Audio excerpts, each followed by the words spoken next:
Good day kapadyak! Sa video natin ngayon, ituturo ko sa inyo kung paano magkabit ng compression plug para sa mga carbon fork nyo. O tara!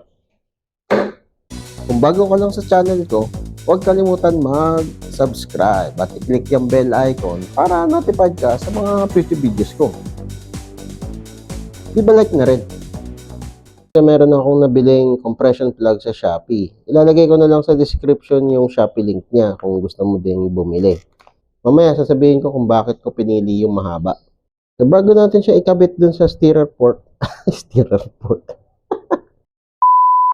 Bago natin siya ikabit dun sa bike, i-prepare muna natin siya. Ang gagawin natin, itong bolt, lalagyan natin siya ng grasa.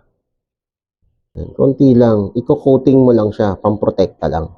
Itong part na to, yung kumakagat dun sa stirrer tube, huwag mong lalagyan ng grasa itong part na to, itong nasa labas. Hindi niya kailangan ng grasa. Ang kailangan niyan, carbon paste o yung grip paste. Itong palubog na part na to, lalagyan mo rin yan ng grasa para pag nag-compress siya, mas smooth siya. Tapos, pwede na natin i-assemble lahat.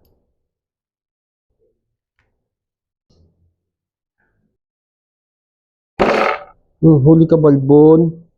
Yes, sir. Tingnan mo ka. May langaw, nakakainis. Okay, so ulitin natin. So, titimbangin natin to bago natin ikabit dun sa bike. Okay, check natin.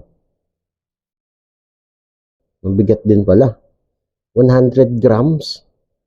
Okay lang. Kasi bigat lang ng Beyblade. Kakalasin natin itong top cap, saka luluwagan natin itong stem. Ang luwag nito guys, counterclockwise. Pag ganun.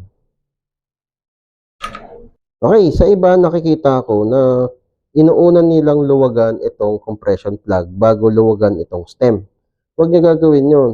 Kasi may chance na mag-iba yung pressure at magkaroon siya ng microfracture. Ayan. Kasi kapag linuwagan mo to, wala nang susuporta dun sa stirrer tube na carbon. Mapipisat ng stem yun. Kasi tinanggalan mo ng palaman yung stirrer tube, di ba? Kaya tandaan, bago luwagan itong compression plug, luwagan muna itong stem. Hindi mo naman kailangan tanggalin yung stem, luluwagan mo lang.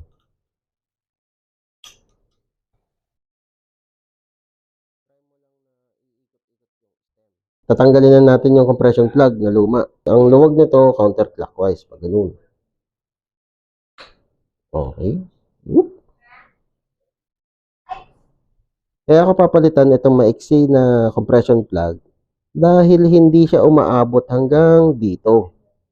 Walang suporta yung stirrer tube dito sa part na to ng head tube. In theory, kapag mahaba yung compression plug, mas masusuportahan yung stirrer tube. Ito, medyo paubos na yung carbon paste ko dito. Lalagyan mo lang itong mga plates niya. Tandaan mo lang, huwag kang maglalagay dito ng grasa. Hindi niya kailangan ng grasa. Hindi niya kailangan ng pampadulas. Kailangan ito pampakapit. Ibubuka lang natin ng konti yung compression plug. Konting-konti lang. Yan, kasi dapat sumakto siya dun sa loob. Okay, nalagay na yung compression plug. Ang gagawin naman natin, higpitan natin. Ang higpit nito, clockwise, pag ganun. Kung wala kang torque wrench, ganito na lang gawin mo. Higpitan mo siya gamit itong mahabang portion ng allen. Tansyahin mo lang. Ayan. Kapag masakit na, yung parang tumutusok na yung dulo nito, ayan, masakit na siya, bitawan mo, gamitin mo naman itong maliit na portion. Kung nakatutok sa 12 o'clock ito, ilagay mo naman siya sa 2 o'clock. Ayan, dito. Yun. Pwede na yan. Pag nahigpitan mo na yung compression plug, okay na lahat. Ibalik mo na itong top cap. Itong top cap, hindi niya kailangan ng sobrang higpit. Okay, so testing muna natin. Ayan, okay. Goods naman. Smooth naman yung liko niya. Hindi nasasakal yung bearing. Dito sa stem bolt, ang uunahin mo, itong ibaba. So, alternate. Parang alloy din. Alternate lang. Konting higpit lang muna. Okay, yan. Mahigpit na. Balik tayo dito sa ibaba. Higpit ulit. Balik tayo dito sa taas. Higpit. Higpit tayo dito. Higpit. Dito. Higpit. Then, double check natin. Ayan. Okay na to. Makapit na yan. Goods na. Yung compression plug na yon dito yan. Mula dito hanggang dito yan.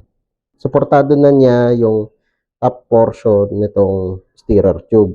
Ganda na. Para hindi napapwersa yung steerer tube. O, di ba? Ayos. Yun lang.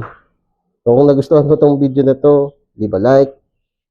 At kung may katanungan ka pa o may gusto ka pang idagdag, comment down below lang. Whee! Ayos! O kapadyak, kung na-enjoy mo tong video na to, leave a like at i-share mo na rin sa mga tropa pips mo. Makakatulong ito sa channel. Kung gusto mo pang manood ng mga video, hindi tayo nauubusan. Meron tayong katulad nito, saka ito. Oh, nood na! Maraming salamat! See you next time! Merry Christmas!